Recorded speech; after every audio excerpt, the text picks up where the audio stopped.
بسم الله الرحمن الرحيم الحمد لله رب العالمين الصلاة والسلام على خير خلقه سيدنا مولانا محمد خاتم النبيين والمرسلين وعلى آله وأصحابه وأزواجه وذريته وأهل بيته أجمعين الف الف مرہ۔ کتاب کا نام کفریہ الفاظ اور ان کے احکامات، صفحہ نمبر 58، پیج نمبر 58۔ آج کا سبق، بسم اللہ الرحمن الرحیم۔ میاں بیوی آپس میں گفتگو کر رہے تھے۔ بیوی کی طرف سے جب گفتگو کا سلسلہ دراز ہوا تو میاں نے کہا کہ حضرت اللہ تعالی جل شانہ سے ڈرو اور تقوی اختیار کرو۔ بیوی نے جواب میں کہا کہ میں حضرت اللہ جل جلالہ سے نہیں ڈرتی۔ یہ کہنے سے بیوی مرتد ہو جائے گی اور ان دونوں میاں بیوی کے درمیان جدائی واقع ہو جائے گی، بشرطے کہ میاں نے بیوی کو اس کی کسی صریح معصیت پر ٹوکا ہو اور اس کو حضرت اللہ جل جلالہ سے ڈرایا ہو اور اس کے جواب میں بیوی نے مذکورہ جملہ کہا ہو۔ ہاں، اگر میاں نے بیوی کو اس کو اسی بات پر ٹوکا ہو جس میں حضرت اللہ جل جلالہ سے ڈرنے کا کوئی موقع نہ ہو، یعنی بیوی نے کوئی معصیت نہ کی ہو، تو اس صورت میں وہ کافرہ نہیں ہوگی۔ البتہ اگر اس صورت میں بھی اس جملے سے بیوی کا مقصد تقوی اور حضرت اللہ جل جلالہ سے ڈرنے کی اہانت ہو تو دونوں کے درمیان جدائی واقع ہو جائے گی۔ یہ ان لوگوں کے لیے ہیں جو شادی شدہ ہیں، جن کے گھروں میں بیویاں ہیں، کہ کبھی شوہر اپنی بیوی کو نصیحت کرنا چاہتا ہے کہ تم ایسی غلطی کیوں کرتی ہو، باز کیوں نہیں آتی ہو، یہ گناہ ہے، ایسا مت کرو۔ تو اگر بیوی نے وہاں سے جواب بولا کہ وہ یہ باتیں ماننے کو تیار نہیں ہے، یا بیوی کو نے کہا کہ مجھے یہ باتیں مت سناؤ، تو شوہر نے کہا ڈرو، حضرت اللہ جل جلالہ سے ڈرو، تقوی اختیار کرو، تو بیوی نے اس کے جواب میں بھی بولا وہ نہیں ڈرے گی، تو یہ کفریہ جملہ بن جائے گا۔ یہ کہنے سے بیوی مسلمان نہیں رہے گی، مرتد ہو جائے گی اور ان دونوں کے درمیان جدائی واقع ہو جائے، یعنی ان کا نکاح ختم ہو گیا، یہ اجنبی غیر آپس میں بن گئے، بشرطے کہ میاں نے بیوی کو اس کی صریح معصیت پر ٹوکا ہو۔ معصیت گناہ، جس کو شریعت گناہ کہے اس کو معصیت کہتے ہیں۔ تو دوسری بات جو یہاں پر حضرات نے لکھی ہے وہ یہ ہے کہ کبھی ایسا معاملہ ہوتا ہے کہ بیوی نے کوئی معصیت نہیں کی ہوتی ہے، اب شوہر ایسا ہونا چاہیے کہ اس کو علم ہونا چاہیے کہ معصیت کسے کہتے ہیں، کون کون سی حرکت معصیت میں آتی ہے، کون کون سی بات معصیت میں آتی ہے، تو اس کو علم ہونا چاہیے، کیونکہ اس کو بچنا ہے کہ کہیں بدکاری نہ ہو جائے۔ جب اسے پتہ چلا کہ اس نے اس طرح جواب بولا، وہاں سے اس نے شریعت کی توہین کی، شریعت ماننے سے انکار کیا، تو یہ اس کا نکاح میرے ساتھ ختم ہو گیا، ہم دونوں کے دوران جدائی واقع ہو گئی، یہ الگ میں الگ، تو یہ سمجھنا اس کے لیے بہت ضروری، ورنہ بدکاری ہو جائے گی۔ اس لیے شوہر کا علم رکھنا لازمی ہے، اسی لیے تاکید کی جاتی ہے کہ شادی کرنے سے پہلے، نکاح کرنے سے پہلے،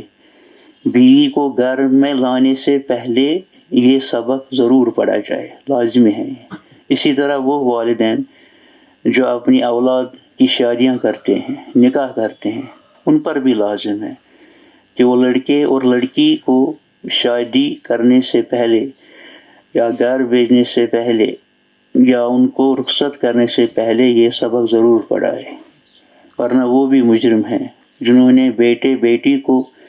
دنیا کی ڈگریاں پڑھائی لیکن یہ تعلیم نہیں دی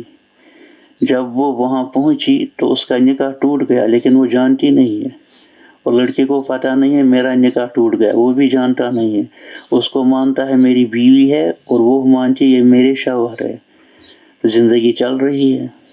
تو جب مرنے کے بعد ان کو پکڑا جائے گا، آخرت کی پولیس آرمی جو ہے جب ان کو گرفتار کریں گے بحیثیت بدکار بد کردار، تو جب ان سے پوچھا جائے گا تم نے ایسا کیوں بولا تھا، وہ کہیں گے ہم جانتے نہیں ہیں۔ وہاں سے سوال ہوگا تم تو دنیا بہت جانتے تھے، اتنا پڑھا تھا، وہاں کالج بھی گئے یونیورسٹی بھی گئے، یہ کیوں نہیں پڑھا؟ وہ کہیں گے ہمارے باپ کو پکڑو، ہماری ماں کو پکڑو، ان سے پوچھو انہیں ہمیں کیوں نہیں پڑھایا۔ ان کو لائیں گے، ان سے کہا جائے گا آپ نے ان کو یہ کیوں نہیں پڑھایا، آپ کو حکم تھا ان کو پڑھانا، ان کی زندگی آپ نے ضائع کی ہے۔ تو وہ بھی گرفتار ہو جائیں گے، ان کا باپ، ان کی ماں یا جو بھی رشتہ دار ہوگا جنہوں نے اس میں ان کی تربیت کی ہو، تو وہ بھی چھوٹے گے نہیں، میاں بھی وہ بھی بند ہو جائیں گے، کیونکہ ان کی موت واقع ہوئی ہے بلوغت کے بعد۔ ان کو بولا جائے گا وہاں کہ تمہاری موت آئی ہے 30 سال کی عمر میں، 40 سال کی عمر میں، 50 سال کی عمر میں، 25 سال کی عمر میں، آپ بچے نہیں مرے ہیں، اس لیے آپ کو بھی نہیں چھوڑیں گے، دونوں پر سزا جاری ہوگی اور بہت سخت سزا ہوگی، وہ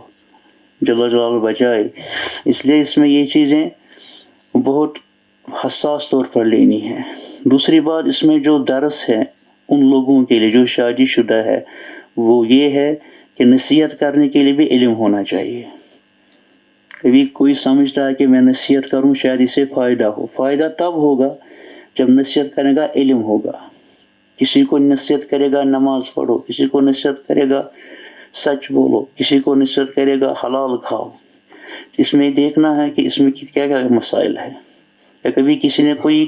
حدیث شریف یاد رکھی ہوتی ہیں، سنی ہوتی ہیں، خود پڑھی ہوتی ہیں کتاب میں، وہ حدیث شریف ہوتی ہیں اسی بارے میں، میاں بیوی کے بارے میں۔ کبھی شوہر وہ حدیث شریف بولتا ہے بیوی کو گھر میں، دیکھو اس طرح انہوں نے فرمایا ہے، وہ وہاں سے حقارت کرے گی، وہ وہاں سے توہین کرے گی، تو اس طرح اس کا نکاح ایمان ختم ہو جائے گا۔ یا کبھی بیوی کوئی حدیث شریف سناتی ہیں، اس طرح آیا ہے مردوں کے لیے، تم نہیں کرتے ہو وہ چیزیں، یہاں سے شوہر بولے گا، کوئی گستاخانہ جملہ اس کی زبان سے نکلے گا، بے ادبی نکلے گی، تو ایمان ختم ہوگا، نکاح ٹوٹ جائے گا۔ یہ بھی اس میں درس ہے۔ اس لیے دونوں کے لیے یہ تاکید ہے کہ علم حاصل کریں۔ علم حاصل کرنے بغیر شادی کرنا، نکاح کرنا ہرگز جائز نہیں ہے، ہرگز درست نہیں ہے، منع ہے، سختی سے منع کیا گیا ہے۔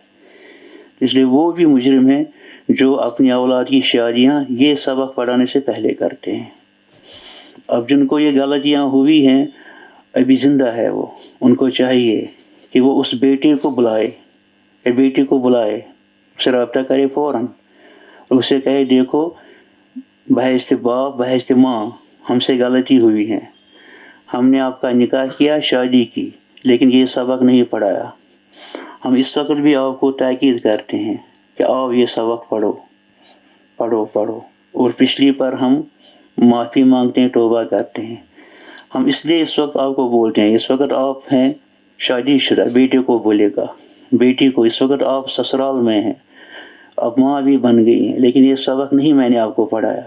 میں اس لیے بول رہا ہوں قیامت کے دن آپ مجھے وہاں پکڑاؤ گے نہیں فرشتوں کے ہاتھ، میں وہاں بولوں گا کہ میں نے اس کو بولا تھا آؤ پڑھو، میں انتظام کروں گا، کتاب لاؤں گا، ادارے میں لاؤں گا، آؤ پڑھو، انہوں نے پھر بھی نہیں مانا۔ ہو سکتا ہے باپ کے لیے، ماں کے لیے یہ پھر کوئی وہاں عذر بن جائے، یقینی تو نہیں کہہ سکتے ہیں کہ وہ باپ بچ جائے گا، لیکن ظاہری طور پر اس نے اب کوشش کی، کیونکہ یہ بے خبر تھا کہ مجھ سے جرم ہوا ہے، مجھ سے بہت بڑی غلطی ہوئی ہے، میں نے بیٹے کی شادی کی، بیٹی کی شادی کی، یہ سبق پڑھانے سے پہلے یہ بہت غلط ہوا ہے۔ اس غلطی سے جو مضر اثرات ہے اس کے ایمان پر، ان کو دور کرنے کے لیے اب بھی وہ کوشش کر سکتا ہے، ہو سکتا ہے اس کوشش سے کبھی اچھا نتیجہ نکل آئے۔ تو ہم دعا کریں گے جن کو ایسی اس قسم کی غلطیاں ہوئی ہیں اور ابھی وہ زندہ ہے، ان کو توبہ کرنے کی توفیق ملے۔ باقی سبق آئندہ انشاءاللہ تعالیٰ سے تجدید ایمان بپرست تُہۍ تہِ پٔرۍزیو نحمده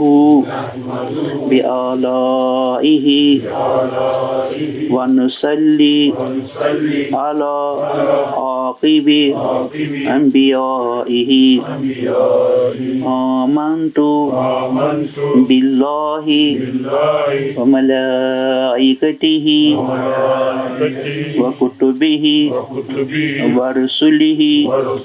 واليوم الآخر والقدر خيره وشره من الله تعالى والبعث بعد الموت ایمان اون میں خدا صبح پر جل جلالہ تہندین تمام فرشتن پر علیہم السلام تہذن تمام کتابن پر تہندین تمام پیغمبرن پر علیہم السلام قیامت کس دۄہس پٮ۪ٹھ تقدیرس پٮ۪ٹھ خیر شر یہ کینٛژھا چھُ آسان سُہ چھُ از طرفی حضرت اللہ آسان جل جلالہ بیٚیہِ اوٚن مےٚ ایمان مٔرِتھ دوبارٕ زندٕ گژھنس پٮ۪ٹھ آمنت باللہ کما هو بأسمائه وصفاته فقبلت جميع أحكامه إقرار باللسان وتصديق بالقلب ایمان اون میں اللہ تعالیٰ پٮ۪ٹھ جل جلالہ تِتھَے کٔنۍ یِتھ کٔنۍ تِم چھِ پنٛنٮ۪ن ناوَن سۭتۍ بیٚیہِ تِہنٛدٮ۪ن صفاتن سۭتۍ بیٚیہِ کٔرۍ مےٚ قبوٗل تِہنٛدۍ تمام حکم اقرار چھُس کران زبٲنۍ سۭتۍ تصدیٖق چھُس کران دلہٕ سۭتۍ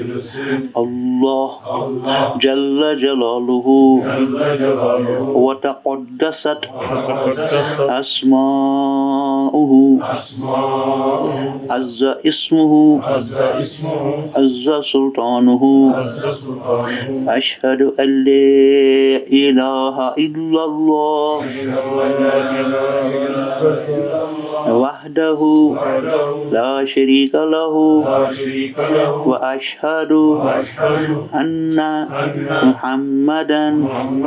عبدہ ورسولہ صلی اللہ تعالی علیہ وسلم لا الہ الا اللہ محمد رسول اللہ صلی اللہ تعالی علیہ وسلم رضینا باللہ تعالی ربا وبالاسلام دینا وبسیدنا ومولانا محمد صلی اللہ تعالی علیہ وسلم نبیا ورسولا آمنت باللہ تعالی وکفرت بالطاغوت آمنت باللہ تعالی وکفرت بالطاغوت آمنت باللہ تعالی وکفرت بالطاغوت